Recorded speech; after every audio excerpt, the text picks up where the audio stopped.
தங்கச்சி மக மேல இந்த தாய் மாமனுக்கு இருக்கிற உரிமை பிறந்த பொறப்புல வந்த சொந்தமாப்பா தான் தெரியாது இல்ல, பெரியவங்களுக்கும் தெரியாது இல்ல.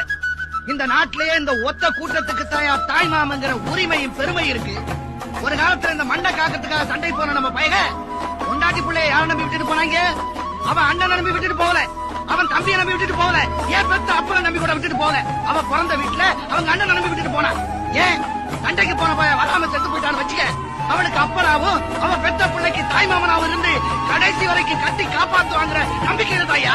அதே தங்கச்சிக்கு ஒரு புள்ள பிறந்தா முதச்சேனையா சீனி பால் தொட்டு வச்சு பசிய போக்குறவன் தாயா இந்த தாய் மாமன். தாய் மாமன் சேர தொட்டு வச்சதுக்கு அப்புறம் தான் பெத்த தாயே பால் குடுக்கிறான்.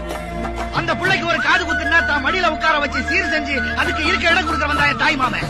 அதே புள்ள வளர்ந்து ஆளாகி நிக்கிறப்ப ஒதுங்கிறதுக்கு ஒரு ஓலை குடுத்த கட்டி கொடுத்து தாய் மாமன் நான் இருக்கிறேன் தைரியமானு சொல்றானே அவன் தாயா தாய் மாமன்.